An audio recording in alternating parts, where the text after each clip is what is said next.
Hello, मेरा नाम अभिषेक है और इस ब्लॉग से मैं एक नए सीरीज़ की शुरुआत करने वाला हूँ जिसका नाम है पहाड़ियों में life as an cafe owner and stay owner. तो बेसिकली अभी हम हैं ओल्ड मनाली टाउन में।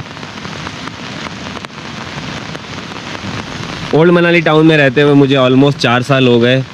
कोविड के टाइम पे मैं यहाँ आया था और फिर पता ही नहीं चला मैं कब यहीं बस गया। इससे पहले मैं पुणे में जॉब करता था एज एन डेवऑप्स इंजीनियर, जहाँ मैंने जॉब किया ऑलमोस्ट 7 ईयर्स।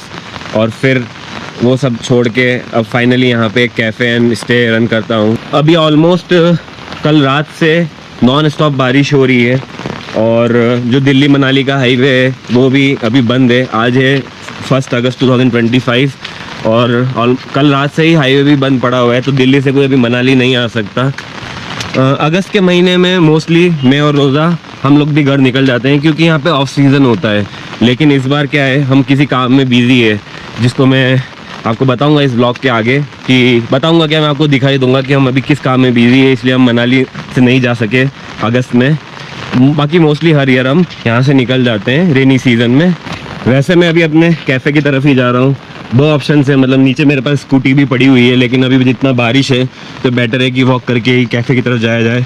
कैफ़े एक्चुअली एक ऑफ बीट लोकेशन पे है, तो एक पॉइंट तक 2 व्हीलर जाता है, उसके बाद आपको वॉक करके ही जाना पड़ता है। ये है ओल्ड मनाली के गांव के कुछ रास्ते। तो मेरा मेन मोटिव ये ब्लॉग की सीरीज़ बनाने का यही है कि पहाड़ियों में डेली लाइफ कैसी होती है, क्या रूटीन रहता है, कितनी डिफ़िकल्टीज आती है। तो हर चीज़ मैं आपको बताना चाहता हूँ कि अगर आप भी सोच रहे हैं कि हम कभी पहाड़ियों में शिफ्ट होंगे तो आपके पास क्या क्या चैलेंजेस आएंगे। ये देखो, ये सारे पौधे लगे हुए हैं, आप समझ गए होंगे ये किस चीज़ के पौधे हैं। ये लोग बाहर वुड ब्लॉक्स इकट्ठा करके रखते हैं क्योंकि इनको पूरे सर्दियों में इसी से काम चलाना पड़ता है। मोस्टली ये लोग अपने घरों में तंदूर रखते हैं ताकि कमरा पूरा गर्म रहे। हीटर्स भी आजकल लोग यूज़ करने लगे हैं, पर लेकिन जो तंदूर है वो बेस्ट है क्योंकि वो बॉडी को भी कम ड्राई करता है थोड़ा। ये देखो, अभी से लोगों ने वुडन ब्लॉक्स इकट्ठा करना यहाँ पे भी स्टार्ट कर दिए हैं। इस बार कुछ बारिश ज़्यादा ही है कंपेयर टू लास्ट ईयर, और पूरे जुलाई के मंथ में काफ़ी बारिश हुई है यहाँ पे। वो मेरे पीछे मनु टेम्पल है और इस तरफ है वशिष्ठ, जहाँ पे एक जोगिनी वाटरफॉल भी है। अभी क्लाउडी है तो वो दिख नहीं रही है।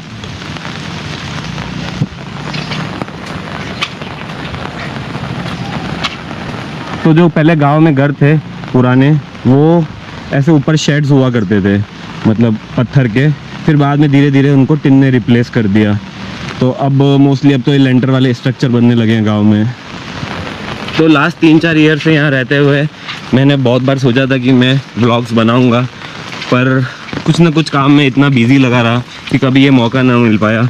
पर इस बार अभी जैसे बारिश का टाइम है और मैं यहाँ पे किसी काम में बिज़ी हूँ, तो साथ में सोचा कि थोड़ा सा आपको यहाँ की डेली लाइफ बताई जाए। ये देखो, मेरे पीछे जो घर आ गया है ये काफ़ी पुराना और अभी भी वही स्ट्रक्चर का बना हुआ है। अब आप ये गांव का रास्ता देखिए, ये कल इन्होंने यहाँ पे खोद दिया था क्योंकि ये लोग सीवरेज डालने वाले हैं। और पिछले उधर उस तरफ पहले से काफ़ी टाइम से खोदा हुआ था। 6 महीने हो गए उस खुदाई को करे हुए और अभी तक वैसा ही रोड पड़ा हुआ है। तो गाँवों में कुछ कुछ काम बहुत टाइम लेते हैं होने में। तो बेसिकली ये बहुत ही नैरो रोड है जहाँ पे 4 व्हीलर आने का ऑप्शन नहीं है, और या तो आप 2 व्हीलर लेके एक पॉइंट तक जा सकते हैं इस रोड पे, और उसके बाद आपको नीचे स्टेयर्स उतरना पड़ता है, जो मैं आपको भी आगे वीडियो में दिखाऊंगा कि आप लास्ट स्टॉप जो मेरी प्रॉपर्टी है यहाँ पे, वहाँ पर तक कैसे पहुँच सकते हैं। तो अभी आप ये पेड़ देखेंगे तो इस पर ये नाशपाती का पेड़ है। एक नाशपाती भी मुझे दिख रही है, लगता है गाँव वालों ने इस सारी नाशपाती को तोड़ दिया है क्योंकि सब नाशपाती जो थी वो पक चुकी थी। तो मेरे पीछे अभी लास्ट स्टॉप के अंदर दूसरा बोर्ड आ गया, यहाँ से लिखा हुआ है कि 300 मीटर अब लास्ट स्टॉप रह गया है यहाँ से। तो ये लाइफ मेरे लिए भी काफ़ी अलग है। जॉब के लाइफ के साथ ये था कि सैटरडे संडे मोस्टली ऑफ रहता था, वो अपना स्पेस मिलता था। और इस समय ऐसा है कि आपके लिए कोई सैटरडे संडे नहीं है। बेसिकली आप 7 डेज अ वीक भी काम करेंगे, कभी कभी आप पूरे फ्री भी हो जाएंगे। तो इट ऑल डिपेंड्स कि कैसा सीज़न है मनाली का इस समय। अब इस पॉइंट से लास्ट स्टॉप बस 100 मीटर्स रह गया है। गांव वाले यहाँ इस वैली को खरमा वैली बोलते हैं, तो डेली अपनी काउज लेके आते हैं चराने के लिए। तो फाइनली हम अब उस पॉइंट पे पहुँच चुके हैं जहाँ से आपको फर्स्ट लास्ट स्टॉप का पूरा व्यू दिखता है, और इसके साइड में ये जो रिवर बह रही है।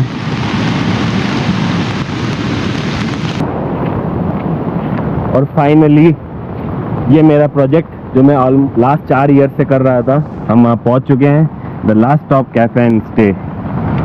गाय ने ये दीवार तोड़ दी क्योंकि वो अंदर घास खाने जाती है। उसको जब यहाँ पे बाउंड्री मिली तो इसने ये पूरा पिलर ही गिरा दिया।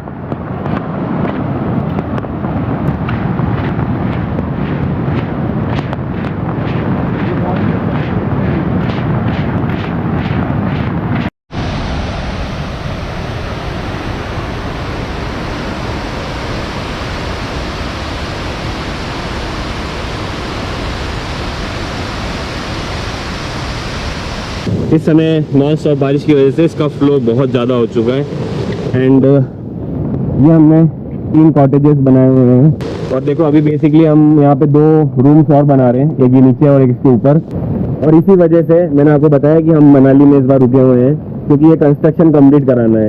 आने वाले ब्लॉग्स में मैं आपको धीरे धीरे बताते जाऊँगा कि ये हमने कैसे कैसे डेवलप करी। और आप लोगों के पास अगर मेरे लिए कुछ सजेशंस हैं कि आप क्या क्या देखना चाहते हैं कि यहाँ की लाइफ में, कि डेली लाइफ में लोग यहाँ पे कैसे क्या करते हैं, उनका डेली का दिन का रूटीन क्या रहता है, और भी आप जो भी चाहते हैं कि हमको देखना है कि भाई ये पहाड़ी लाइफ में मुझे दिखा दे, तो मैं ट्राई करूँगा कि मैं आपको वो सब दिखा पाऊँ। अब बारिश जैसे नॉन स्टॉप चले जा रही है और मेरे को कुछ आज काम थे कंस्ट्रक्शन को लेके, वो हो नहीं पाएंगे, तो हम कंटिन्यू करेंगे वो अपडेट्स अगले व्लॉग में। तो होपफुली आप लोगों को मेरा ये फर्स्ट व्लॉग ऑन पहाड़ी लाइफ पसंद आया होगा।